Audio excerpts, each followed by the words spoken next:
Hey, what's up, vinyl community? I'm Robert Fitton, and I've noticed a lot of people talking about alphabetizing their music collections in like a few recent videos. It's been brought up in some live streams. Of course, there's all kinds of debate that goes on, but I thought you might be interested in knowing how the industry does it, like the industry standard, as far as the industry that I'm most familiar with, and that's, of course, radio. I'm going to show you the way that the by far #1 music scheduling software system does it, the one that's used by probably about 80% of radio stations, not only in the United States, but also in other parts of the world. They have a specific way of doing it. It's the same way that a handful of the music research companies and testing companies, song testing companies that I've worked with do it. It's the same way that a bunch of the music software that goes inside of radio station studios that actually plays the music. If you set it on default, a lot of these will alphabetize. It's all the same way. The song service, like TM Century, that sends full-on formats full of songs to radio stations ready to go. They have their alphabetizing style. It's the same way. So this is kind of like the industry standard. Of course, they're your records. They're your CDs. Whatever works for you. You know, alphabetize them however you want to. You're the only one that's got to find the record. But I just thought you might be interested to know how this happens, how the pros do it. It's actually kind of interesting because there's a certain amount of elitism going on here. There's a certain amount of music knowledge required in order to alphabetize your music this way. So let's get started. First of all, the basics. Let's get them out of the way. Nirvana goes under N. Soundgarden goes under S. Kiss goes under K. I think we're all still agreeing, right? We're all on the same page. Good. Okay, we're also going to forget about all of the bands with the A as the first word or the. So a flock of seagulls would go under F. Okay? The monkeys go under M. The adverts go under A. You know, I think most people do that. I don't think a lot of people alphabetize and put the bands under T. If you do that, then you kind of have to know which bands are really the bands. Like, for instance, there is no the Eurythmics. They're just Eurythmics. So they would go under E no matter what. And I could be wrong about this. Let me know in the comments. But I'm pretty sure Eagles and Ramones are like that. They're not really the Ramones. They're just Ramones. They're always referred to that as that on the labels and the album spines and all that. But I definitely know that there is no the Eurythmics. It's just Eurythmics, and Annie Lennox will probably correct you if you call her old group the Eurythmics. Anyway, so we get rid of the thes. We don't worry about that. So, you know, the monkeys go under M. So, again, we're probably still on the same page here. And as far as band names go, I think we're pretty much all on the same page there. A lot of people putting Pink Floyd under P and Black Sabbath under B and Velvet Underground under V and Lemon Pipers go under L. Dire Straits go in the trash. I think we can all pretty much agree on that. You know, we're all together on the same page. Here's where we all start to split, though. When we start talking about individual artist names, like Billy Joel and Crystal Gale and David Bowie, you know, Elton John. Billy Joel goes under J. Elton John goes under J. Hyphenated last name like Olivia Newton-John, that's going to go under N, not J, because that's a hyphenated, it's the same name. Most people do it that way. It's a name, so you go under the last name. Jethro Tull, under T. Here's where we start running into issues and the music knowledge I was discussing. Jethro Tull is the name of a band.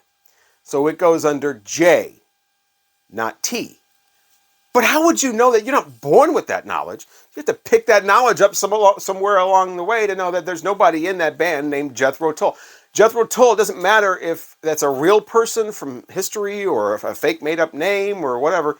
The point is that there's nobody named Jethro Tull affiliated with the music on this album. So it's the band name goes under J. It doesn't matter that a guy invented the seed plow years ago named Jethro Tull. The same thing with something like Lynyrd Skynyrd goes under L. I think most people know that there's nobody in the band named Lynyrd Skynyrd. It's the band name goes under L, not S. I think we're all still pretty much in agreement here. And probably people like, yeah, we get it. Right. I mean, duh. But you got to have a little bit of music knowledge to know that something like Tommy Two-Tone, of course it goes under T no matter what, but it actually goes under Tommy because it's the band name. Delamitri. We're talking one-hit wonders here. How are you even supposed to know this? How are you supposed to know that Delamitri is actually a band name? It goes under D. Danny Wilson had that light rock song, Mary's Prayer. If I say Mary, Mary, leave a light on in heaven, whatever that was, back in the late 80s. Danny Wilson is not a person. Danny Wilson is the name of a band. There's not even anybody named Danny in the band. Goes under D. But again, how would you know that? So I think it's almost like this kind of, like I said, like elitism with like music knowledge people to be like, this is the way we're going to make the industry alphabetize the music by, you know, having to know these band names from performer names. Now, where it gets tricky is something like Alice Cooper, where it originally started as the band name, but then it became the lead singer's name. This is a weird, like quirky exception, but what I've seen is it just always goes under C for Alice Cooper. No matter if it's 1970 Alice Cooper or 1986 Alice Cooper, it just always goes under C, just to alleviate any kind of confusion. People used to say the same thing about Marilyn Manson. Like when Marilyn Manson started, it was the name of the band. However, there's somebody named Marilyn Manson fronting the band, so it goes under Manson, not Marilyn. Hopefully, are we still? We probably lost. Yeah, we're probably at a split here with some people going this way with that, and some people going that way. But yeah, Jethro Tull goes under J. David Bowie goes under B. Now the same thing goes into play, and here's where we're going to have some more splits when you're dealing with people who have bands named after them, like the Steve Miller Band or the Dave Matthews Band. Here's the trick. Steve Miller Band, Dave Matthews Band, Marshall Tucker Band all go under M, because there's nobody in the Marshall Tucker Band named Marshall Tucker. Again, that's the name of the band, like Lynyrd Skynyrd. Same thing with Molly Hatchet. Molly Hatchet goes under M. Molly Hatchet was a real woman. She used to go around cutting up men. I will leave you to Google it to see where she did the cutting. But she is not affiliated with the music on that album, so it goes under M. And if you put a band word after somebody's name, that doesn't change the fact that it's a name. So Steve Miller Band still goes under M. And of course, with that rule, it doesn't really matter if it's a band, a group, a trio, an experience. Jimi Hendrix Experience still goes under H. I know a lot of people probably maybe put Jimi Hendrix Experience under J and then Jimi Hendrix Solo under H to keep them separate, but so many compilations and things are coming out now that just mix those two up together on the same release, so that's even hard to do. So I always do the rule, you know, Jimi Hendrix Experience goes under H. And that can be really confusing when inputting this stuff into the databases, and I'll explain that a little bit later. I'll show you that later on in the video if you're interested to see how that's actually done. It involves underscores and all kinds of confusion so that it can be read out as Steve Miller Band and not something crazy like Miller, Steve Band or something like that. I mean, it's the aesthetic thing for me, but I hate seeing like Bowie, David, like written out. I think that's awful. Beatles, the, or just Beatles. They're not random Beatles running around. They're the Beatles. I just love the way the Beatles looks, and I hate Beatles or Beatles, the. So this way of alphabetizing actually makes that happen. I'll explain that in a little bit. So hopefully we're all getting this right. If it's an artist and they're in the band, they're in control, their name, last name is what dictates where it goes. If it's just some character from some other time or some made-up name and that's the band's name, it goes under the first part. Danny Wilson is a band, it goes under D. What about our good friends REM? Where do they go? Because they're technically R period E period M period, so do they go at the beginning of the R's or do they go where the REs would go? Here's where I break the rules. I like to put this like it just says REM, because I mean sometimes they use periods, sometimes they just use big block letters, so it doesn't always. So I just put this like right around like remember or something.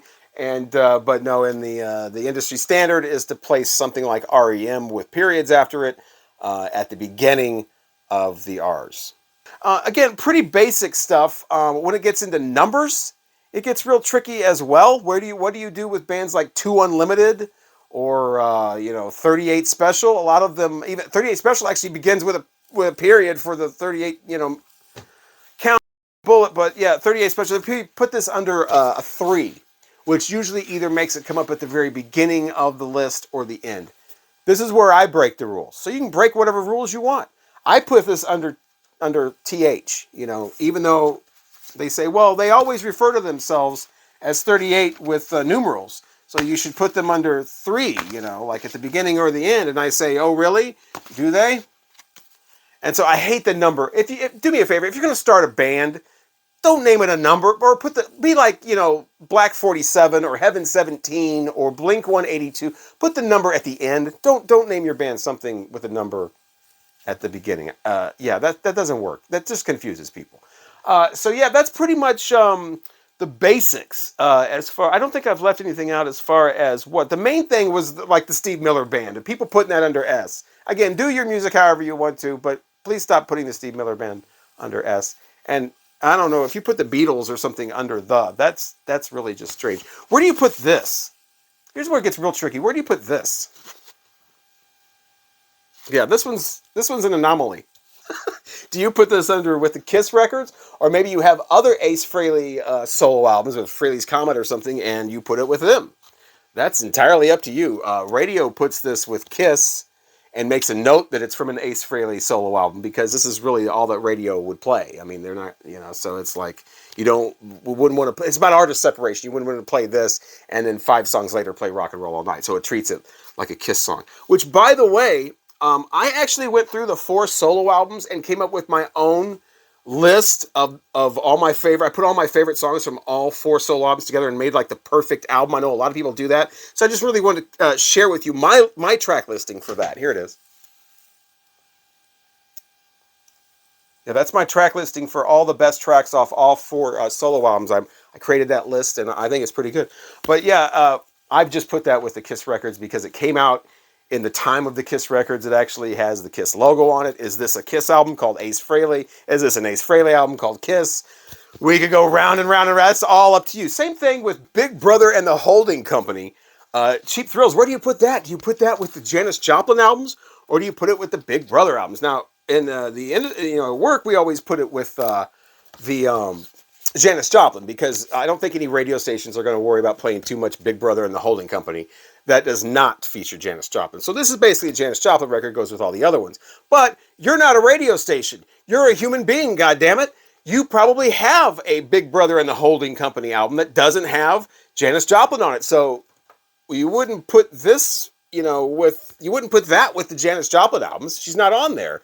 But, I mean, would you put it all by itself, or put this with it and then separate this from the rest of the Janis Joplin album? I don't know. It's all up to you. You know what? You just have to get 2 copies. You just have to get 2 copies. Big Brother and the Holding Company, Cheap Thrills. Great album, by the way. But yeah, can be difficult to find. Is it under B? Is it under J? So that's just some of the basics. I want to really quick go over how complicated some of this is when you're trying to enter it into into the database. So here is that section of the video. So most of the programs I mentioned earlier will basically use a software that has a first space alphabetizing system in it. And what that means is the program will look for the first space in the artist, basically, and alphabetize by that. So you have to input things like this. Now this is really simple for someone like this, David Bowie. You see the space there, it will alphabetize by that space right there. So it'll put it under B, because that's the first and really only space that it comes to. Same thing with somebody like Crystal Gale. It sees that G, and it knows to put that under GA. So pretty basic stuff, but it starts to get more complicated when you do somebody like the bands I was talking about, like Pink Floyd would have to look like this. So, you've got that little underscore there, but you have to put that in there, otherwise it'll alphabetize it under F. So this is Pink Floyd. Steve Miller Band would look like this. And so it's going to alphabetize under M. It considers this one big long word. So pretty basic stuff, but why you do that is because in a printout or on the screen or whatever, you want to be able to read the bands the way that you're reading them, especially if you're on the air and you're just on the fly like that. So the Beatles look like this, and you can, it's going to have that space there, so it's going to put it under B for Beatles.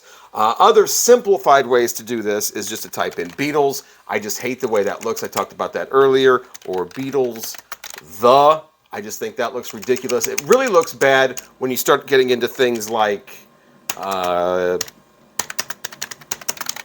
You know, try to read that. Come on. Giles J band the. You know, that would actually be more like this.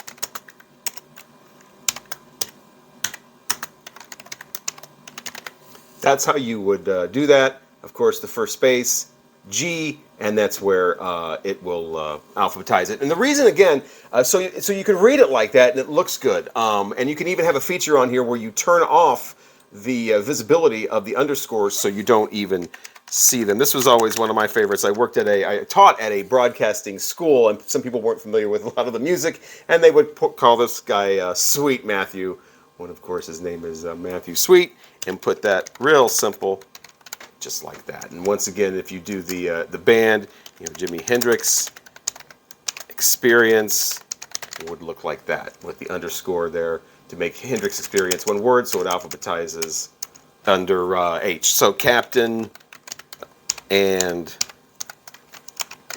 Tennille would look like that, or I think they spell it like that, but anyway, it would look like that. So it alphabetizes under C. So you get to the point anyway. It's all to make it look really nice so that you can read it. It looks pretty. It doesn't look all disheveled like something like this. I've seen this both this way, which doesn't make a lot of sense. I've seen it this way. You know, that just looks ridiculous. So I love the way that they've come up with that first space alphabetizing system there. And that is how the pros do it anyway, as far as alphabetizing your music collection. Once again, I'm Robert Fitton. Thank you so much for watching. Please consider liking the video if you did, or maybe even subscribing so you don't miss any future videos. And thanks again to the vinyl community for always making great, entertaining, informative, wonderful videos to watch. Please keep those coming. And once again, thank you for watching.